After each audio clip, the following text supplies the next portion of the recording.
Voilà, je l'ai dit dans les titres, un invité dans ce journal. Il s'agit du professeur Taylor Lubanga. Il est chargé de mission du président de la République et point focal national de la coopération avec la Cour pénale internationale. Taylor Lubanga, bonsoir. Bonsoir madame. Voilà, nous allons parler des crimes commis à l'est du pays dans un communiqué publié par la Cour pénale internationale. Karim Khan, procureur général de la CPI, a annoncé l'ouverture des enquêtes des nouveaux crimes commis à l'est de la RDC. Immédiatement, votre réaction à chaud. Merci beaucoup madame. Je dois ici remercier la vigilance et même la clairvoyance du président de la République lorsqu'il est reçu Karim Khan. Nous sommes le 1er juin 2023. À l'époque, j'étais moi-même chargé d'accompagner le président dans cette audience où madame Mutombo, ministre de la Justice sortante, nous attendait.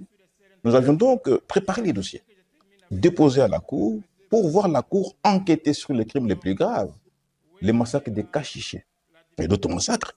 Kachiché comme on appelle, et les massacres de Mugunga, tout ce massacre, 2 millions de morts, des déplacés, des pillages, qui étaient inaudibles et donc sans réponse. Mais c'est après ce moment des réceptions, ce moment des réclamations et surtout l'audience que le président a donnée au procureur. Et il vous souviendra, avant la signature du mémorandum, le chef de l'État avait reçu le procureur en tête-à-tête pour lui dire que c'en est trop avec les massacres qui se commettent dans la partie orientale à l'est du pays. Et la réaction en chose, c'est que le procureur a compris que ces crimes ne peuvent pas demeurer impunis. C'est l'occasion ici de féliciter le travail de la Cour, les bureaux du procureur, pour l'engagement ferme et surtout pour cette possibilité à revenir à partir de 2002. C'est-à-dire tous les criminels qui s'identifient dans les actes qu'ils commettent sont aujourd'hui visés par les enquêtes. Les enquêtes veulent dire quoi? Les enquêtes veulent dire qu'à tout moment, l'on peut vous prendre. C'est ça que ça veut dire. Lorsque les éléments sont suffisamment documentés, monitorés, les bureaux du procureur peuvent vous prendre à tout moment. Donc le temps est arrivé pour le criminel et donc c'est le moment. Il y a eu plusieurs rapports des experts des Nations Unies. Je crois que ça doit être un énième rapport. Pensez-vous que cette fois-ci, ça serait la bonne? Merci beaucoup madame. Et là, vous touchez l'un des cas. Nous sommes à la phase inquisitoriale et donc la phase confidentielle des enquêtes criminelles le plus grave.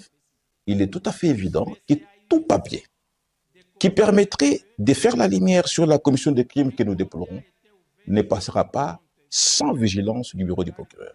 L'heure est arrivée et c'est l'occasion ici de rappeler les succès du Front judiciaire international.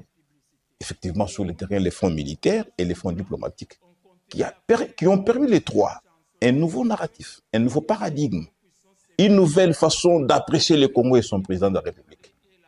Et c'est l'occasion aussi pour moi de dire toute ma reconnaissance aux orientations reçues du chef de l'État dans la manière de conduire les suivis des dossiers au bureau du procureur, mais aussi dans la manière de nous comporter comme pays membre, pays important, invité aux grands échanges internationaux sur la coopération.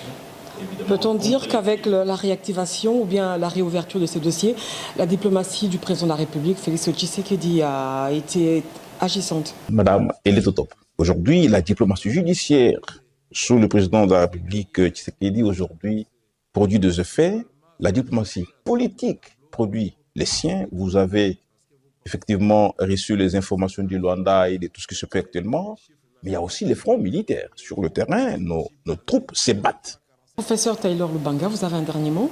Et effectivement, c'est l'occasion ici d'inviter les personnalités concernées au travail à faire, à pouvoir être disponibles pour faciliter le travail de la Cour. Parce que tout est fonction de deux principes: la coopération et la complémentarité. Merci d'avoir accepté notre invitation. Merci de commenter quand même cette actualité avec nous.